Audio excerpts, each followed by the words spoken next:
Hello friends, అందరికీ నమస్తే అండి. బట్టి విక్రమార్క గారు ప్రకటించినటువంటి 2 లక్షల కొత్త పెన్షన్లకు సంబంధించిన సమాచారాన్ని ఈ వీడియోలో నేను తెలియజేస్తాను. అలానే సంక్షేమ వారంలో భాగంగా జరుగుతున్నటువంటి ఈ యొక్క మీటింగ్స్లలో, గ్రామ సభలలో దరఖాస్తుల స్వీకరణ పెన్షన్లకు సంబంధించి జరుగుతుందా లేదనేది ఈ వీడియోలో చెప్తాను. అలానే పెన్షన్ పెంపుదలకు సంబంధించి ఏవైతే ఇప్పుడు ప్రజెంట్ ప్రభుత్వం అందిస్తున్నటువంటి 2016 రూపాయలను 4016 రూపాయలుగా, 4016 రూపాయలను 6016 రూపాయలుగా పెంచుతామని చెప్పినటువంటి ప్రభుత్వము ఎప్పుడు పెంపుదల చేసే అవకాశాలు ఉన్నాయనేది కూడా నేను మీకు వివరంగా ఈ వీడియోలో తెలియజేస్తానండి.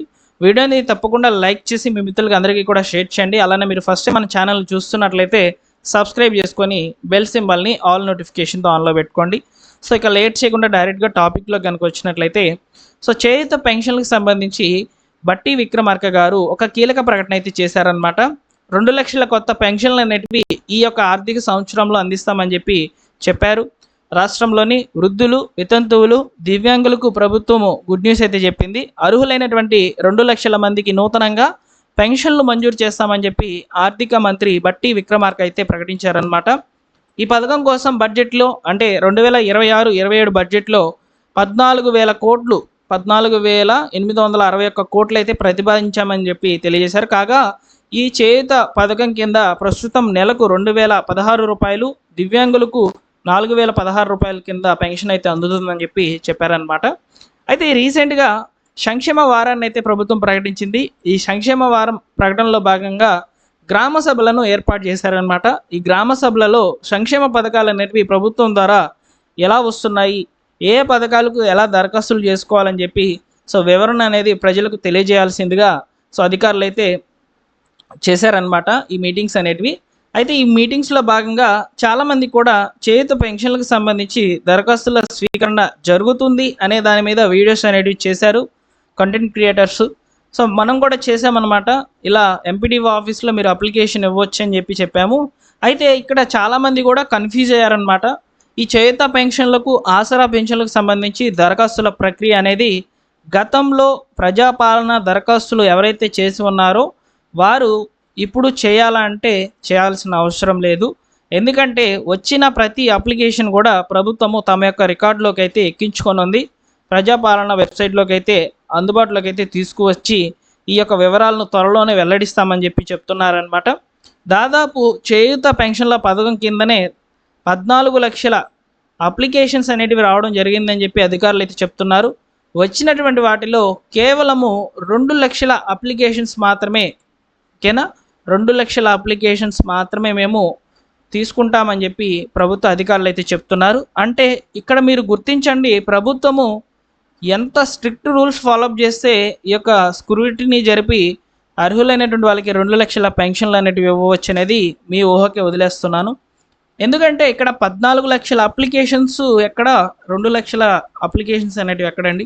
దాదాపు ఒక 15% మాత్రమే అప్లికేషన్స్ అనేటివి అప్రూవల్ అయితే రావడం జరుగుతుందన్నమాట.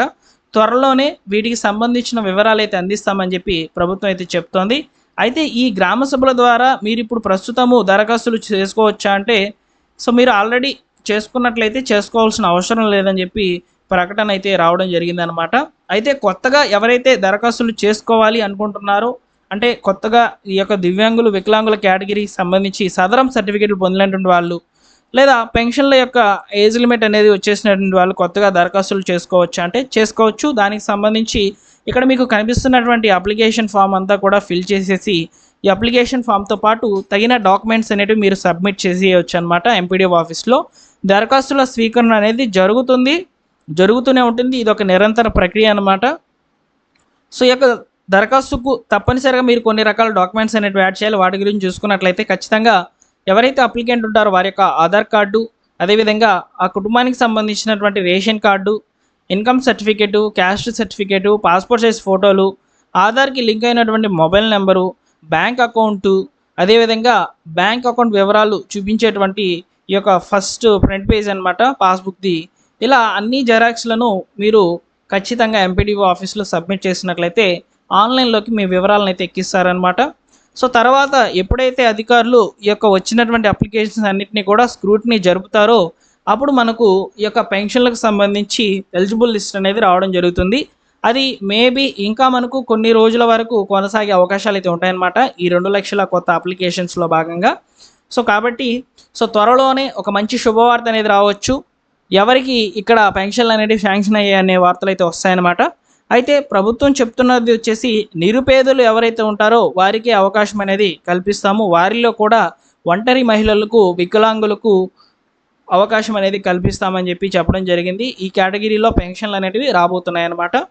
ఇక ఈ పెన్షన్లకు సంబంధించినటువంటి పెంపుదల ఏదైతే మనము 2016లను 4016లను చేస్తామని చెప్పి ప్రకటించినటువంటి ప్రభుత్వము 4016 రూపాయలను 6016 రూపాయలుగా పెంపుదల చేస్తామని చెప్పినటువంటి ప్రభుత్వము దీని మీద ప్రస్తుతానికి ఎలాంటి అప్డేట్స్ అనేటివి విడుదల చేయడం లేదనమాట. ప్రస్తుతానికి 2 లక్షల కొత్త అప్లికేషన్స్ అనేటివి మేము కొత్త పెన్షన్లకు శాంక్షన్ చేస్తామని చెప్పి మాత్రమే వార్తలు అనేటివి వస్తూ ఉన్నాయి. దరఖాస్తులు అనేది చేసుకోవచ్చు. కొత్తగా ఫస్ట్ టైం చేయాలనుకున్న వాళ్ళు మాత్రమే చేసుకోవాల్సిందిగా అయితే ప్రభుత్వం అయితే చెప్తోంది అనమాట. ఇలా చేయూత మరియు ఆసరా పెన్షన్లకు సంబంధించి ఉన్నటువంటి సమాచారాన్ని మీకు వివరంగా అయితే తెలియజేశాను. తెలంగాణ ప్రభుత్వం అందించేటువంటి ప్రభుత్వ పథకాల అప్డేట్స్ కొరకు మన ఛానల్ని సబ్స్క్రైబ్ చేసుకొని బెల్ సింబల్ని ఆల్ నోటిఫికేషన్తో ఆన్లో పెట్టుకోండి. ప్లీజ్ ఫ్రెండ్స్, ఈ వీడియోకి లైక్ చేసి వీలైతే మీరు హై పాయింట్స్ కూడా ఇవ్వండి. కొంచెం రీచ్ అనేది ఉంటుందన్నమాట.